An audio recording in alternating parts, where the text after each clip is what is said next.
Hi, I'm Tommy Cowett with GrowinGreen. We're on the lawn today and looking at a little peculiar problem with insects.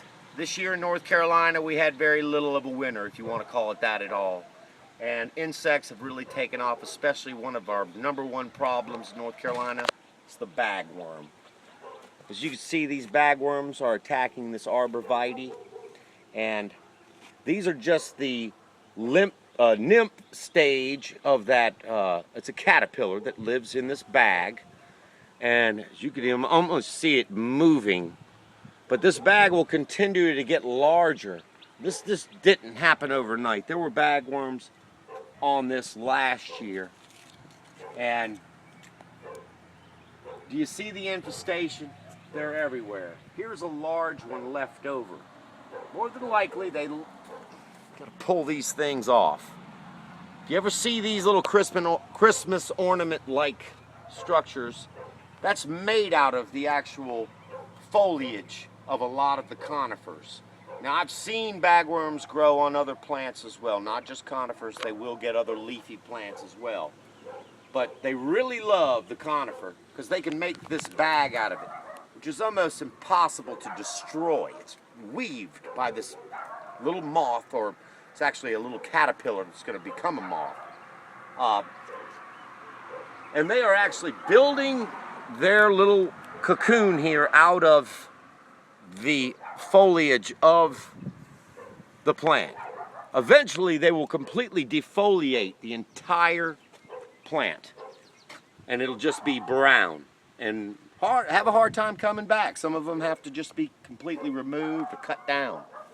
So that's the bagworm, and that's a big problem in North Carolina.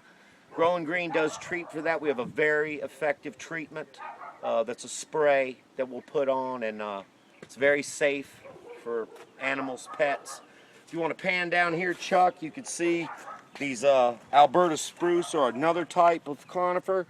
In the front, if you get around to the front, you'll see some more bagworms on them.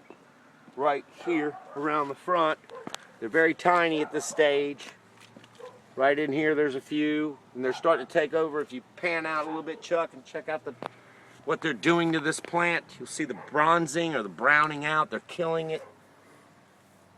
Starting to lose some needles. This needs to be treated. There's a little bag that fell off.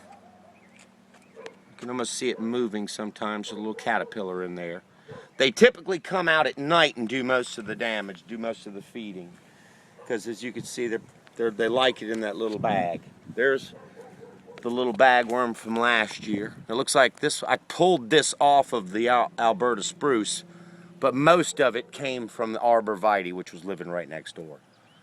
So they're feeding on these plants, and here's a Camasuperus that they're probably gonna annihilate that as well as the populations grow. So this is something that seriously needs to be controlled. Tommy, thank you. Any other suggestions that you may have for this property? That's it. I'd probably recommend some lawn care on this property, a kill off at this point. It's got a lot of weeds in it, but the customer's just more concerned about these bagworms and getting it under control. Well, folks, there you've heard it from Mr. Tommy Cowett with a master's degree in turf and horticulture, and he is the man. GrowinGreen, 854-7999. 336 area code.